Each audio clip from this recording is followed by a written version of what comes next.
السلام علیکم ناظرین، بڑی خبر کے ڈیجیٹل پلیٹ فارم کے ساتھ میں ہوں آپ کی میزبان آمنہ مجید۔ جماعت اسلامی کا راولپنڈی میں دھرنا پچھلے ایک ہفتے سے جاری ہے، جس میں ان کے مطالبات ہیں کہ بجلی پر جو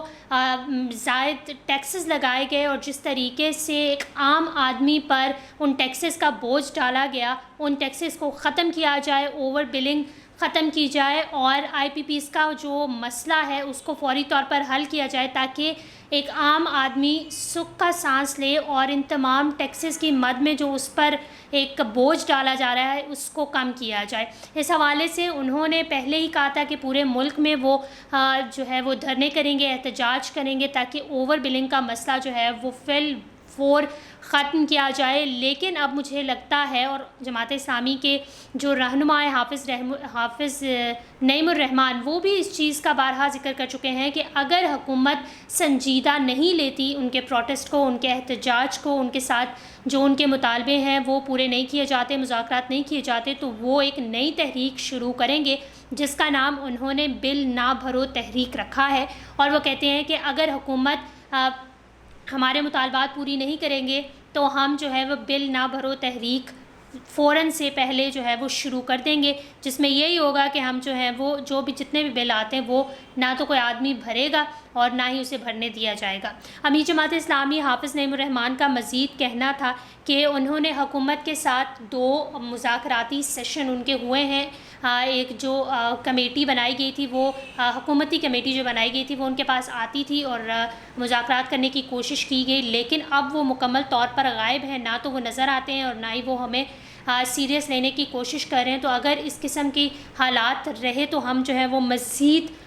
اس دھرنے کو کنٹینیو بھی کریں گے اور مزید اس میں نئی چیزیں بھی ایڈ ہوں گی۔ بل نہ بھرو تحریک اسی احتجاج کا حصہ ہوگا۔ ان کا کہنا تھا کہ غریبوں کو ٹیکس سے مستعفی ہونا چاہیے تھا، لیکن حکومت نے تمام بوجھ غریب آدمی پر ڈالا ہے۔ تنہا دار طبقہ جو ہے پچھلے 1 سال سے ٹیکسز بھر رہا ہے۔ تعلیم مہنگی ہونے کی وجہ سے لوگ پریشان ہیں اور تعلیم تو ہو ہی نہیں رہے، بچے اسکول نہیں جاتے اور بے روزگاری میں دن بدن جو ہے وہ اضافہ ہوتا جا رہا ہے۔ پاکستان کے عوام وہ بل کیوں ادا کریں جتنی وہ بجلی ہی استعمال نہیں کرتے؟ صنعتیں بند ہو رہی ہیں، کاروبار متاثر ہو رہے ہیں، جبکہ چھوٹے کسانوں پر نہیں بڑے جاگیرداروں پر ٹیکسز عائد ہونے چاہیے۔ یہ تو ہم ہمیشہ ہی کہتے ہیں اور ایک میں کہوں گی بڑی عام سی بات ہے کہ آپ ان لوگوں سے ٹیکسز دیں جو شاید ایلیٹ طبقہ کہلاتا ہے، یا وہ طبقہ جو جاگیردارانہ جس کی سوچ ہے یا بیوروکریسی اس میں جو مراد دی جاتی ہیں ان کو کم کیا جائے، ان سے ٹیکسز لیے جائیں تاکہ جو کسان ہے، جو ایک عام آدمی ہے، ایک غریب آدمی ہے، اس پر بوجھ کم ڈالا جا سکے۔ ایک سوال کے جواب میں امیر جماعت اسلامی کا کہنا تھا کہ سودی نظام کی وجہ سے پاکستان کا یہ حال ہوا۔ حکومت جو ہے وہ کسی صورت بھی مذاکرات میں سنجیدہ نہیں ہے۔ 2 کمیٹیوں کے بعد 2 جو ملاقاتیں ہوئی اس کے بعد حکومتی کمیٹی گمشدہ ہے، نہ تو وہ ہم سے آ رہی ہے، نہ ہی وہ ہم سے کسی قسم کی کوئی بات کر رہی ہے۔ انہوں نے مزید کہا کہ ہم مری روڈ پر مارچ کریں گے، 11 اگست کو لاہور، 12 اگست کو پشاور، جبکہ 16 اگست کو ملتان میں جلسہ اور دھرنا ہوگا۔ حکومت اگر ہمارے مطالبات کو اور ہمارے دھرنے کو، اس احتجاج کو سیریس نہیں لیتی تو ہم ایک اور تحریک شروع کرنے جا رہے ہیں جس کا نام ہے بل نہ بھرو تحریک۔ یعنی اس کا یہی آپشن رہ جاتا ہے کہ ہم یہی کام کریں، اس کے علاوہ ہمارے پاس کوئی دیگر آپشن موجود نہیں ہے۔ جماعت اسلامی کے دھرنے میں ہم نے دیکھا کہ ایک چیز تو بڑی کلیئر تھی کہ یہ جو اوور بلنگ کا مسئلہ ہے اور ٹیکسز کا مسئلہ ہے، یہ تو ہر پاکستانی اس سے افیکٹ ہو رہا ہے، چاہے پھر وہ میں کہوں گی کہ ایلیٹ طبقہ ہو یا مڈل کلاس ہو یا لوور مڈل کلاس ہو، اس کے علاوہ جس طرف بھی وابستگیاں ہیں، ہر انسان ہی